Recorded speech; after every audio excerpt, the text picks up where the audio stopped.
Bonjour sama gars yi j'espère que yéen a ngi si jàmm man it maa ngi si jàmm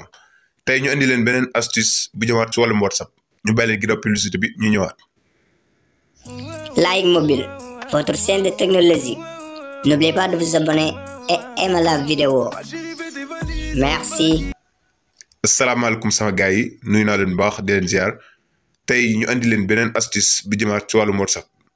ginnaaw loolu ñu leen ñaan nga abonné aimé vidéo bi partagé ngir ñu gën a mën a yokk liggéey bi di leen indil lu jëm si wàllum WhatsApp ak lu jëm si wàllum téléphone mbokki tey li leen indil mooy naka ngay def sa WhatsApp boo nekkee en ligne sa même ami même contact du ko xam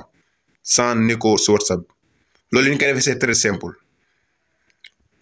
da ngay dugg sa WhatsApp ñu tëj suñu WhatsApp boo duggee sa WhatsApp am na 3 points yu nekk à droite nga cliquer 3 points yi nekk à droite da ngay cliquer paramètre bu ñu cliquer paramètre fii la leen indil muy compte discussion notification ñun fa lañ soxla muy compte léegi dañuy cliquer compte léegi bu ñu cliquer compte fii la lay dugal la wax fii mooy confidentialité sécurité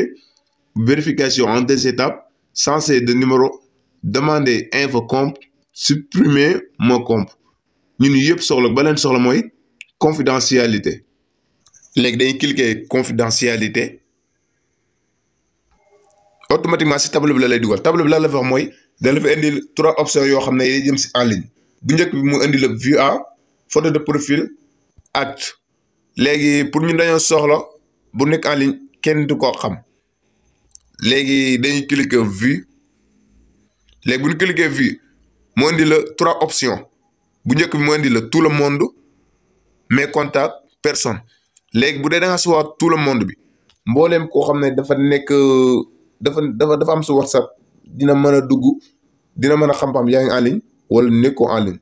boo ko defee mes contacts képp koo xam ne enregistré woon numéro moom du xam ba xam yaa ngi en ligne bu dee personne bi nag fekk nekkoo si biir WhatsApp bi fekk nekkoo taaloo sa connexion nekk si biir WhatsApp bi kooku du xam ba xam yaa ngi en ligne moo xam da ngaa dugg génnaat léegi ñun dañoo choix personne ndax ñun dañoo def bëgguñu bu nekkee en ligne kenn xam ko pour ay explication la rek mais maanaam peut-être ñu dindi ko léegi dañuy choix personne léegi ñu cliquer personne voilà léegi ñu dugg si deuxième photo de profil léegi bu ñu cliquer photo de profil moo di la tout le monde mes contacts personne léegi tout le monde bi moom boo ko defee profil képp ko xam sa numéro dina xam ba xam def nga profil wala defoo profil bu dee mes contacts képp ko xam ne enregistré woo numéro am rek moom du gis sa profil bu dee personne moom kenn du gis sa profil ku dul yow mi def sa profil yow donc yaa ko gis ñu cliquer troisième acte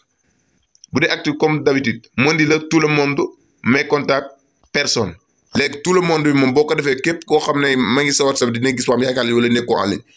boo ko defee mes contacts képp koo xam ne enregistré woo numéro am du xam ba xam yaa ngi en ligne wala nekkoo en ligne bu dee personne bi nag moom ki nga xam ne dafa dugg sa WhatsApp boo ko defee day gis moom date bu yàgg comme ñun ñaa ngi si tey le 29 décembre moom bu duggee te fekk yaa ngi 14 janvier moom bu duggee date bi nga génn bi nga mujjee génn moom rek la koy jox comme ça si que sa téléphone dafay yàqu léegi dañuy cliquer ñu ne comme d'habitude personne léegi bu ñu cliquer personne mbooleem koo xam ne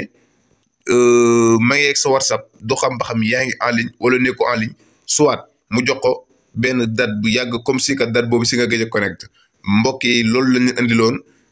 ñu leen ñaan ngeen abonné partager vidéo yi ngir ñu gën leen mën a indil ay astuce si wàllum WhatsApp jaa ngeen jëf sama gars yi. Like Mobile, votre chaîne de technologie. N'oubliez pas de vous abonner et aimer la vidéo. Merci.